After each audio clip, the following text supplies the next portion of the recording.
அன்புடைமை விளக்கம். அன்புடைமை என்றால் என்ன? அன்னைக்கு மதம்னு சொல்கிறவன், மதம் என்றால் தமிழ் வார்த்தையிலே கொள்கை என்ற ஒரு அர்த்தம் உண்டு. இன்னைக்கு இஸ்லாமிய மதம், கிறிஸ்துவ மதம், சைவ மதம், வைஷ்ணவ மதம் எல்லாம் சொல்லிக்கிட்டுமே அந்தந்த மதத்திற்கும் ஒரு கொள்கை உண்டு. மதம் என்றால் அதற்கு கொள்கை என்று பொருள். புரியுங்களா? இப்போ அன்பின் விளக்கம். எந்த மதத்திலாவது அன்பை போற்றுகிறவனை முட்டாள் என்று சொல்லுகிற மதம் உண்டா?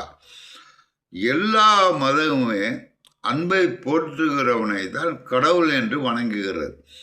இது புத்தர் முதல் இயேசுநாதன் முதல் அல்லாஹ் வரை சிவபெருமான் வரை அன்பை போற்றுகிறது தான் மொத்தத்தின் மத கொள்கை. நான் சொல்றது புரியுங்களா இல்லையா? இது அன்புடைமை சொல்லி எல்லா மதமும் தோன்றுவதற்கு முன் கூறியவர் வள்ளுவர்.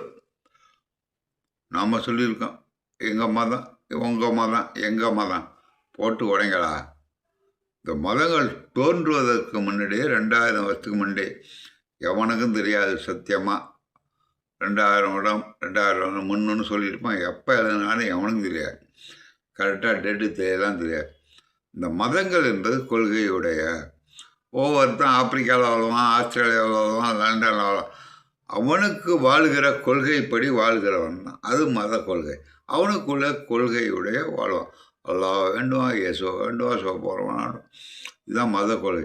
மொத்த மதமும் சொல்லக்கூடிய கருத்து என்னவென்றால் அன்புடைமை. இதை வள்ளுவர் அழகாக சொல்லுவார். பாசார் சத்தியமாக புரிஞ்சுக்கணுங்க. அன்பிற்கும் உண்டோ அடைக்கும் தாள் ஆர்வலர் புன்கண்ணீர் பூசல் தரும். எனக்கு ஒரு பிரச்சனை, எனக்கு ஒரு துன்பம், இதை கண்டு எவன் அழுகுறானோ அதை பார்த்தெல்லாம் தெரிஞ்சுக்க முடியாது.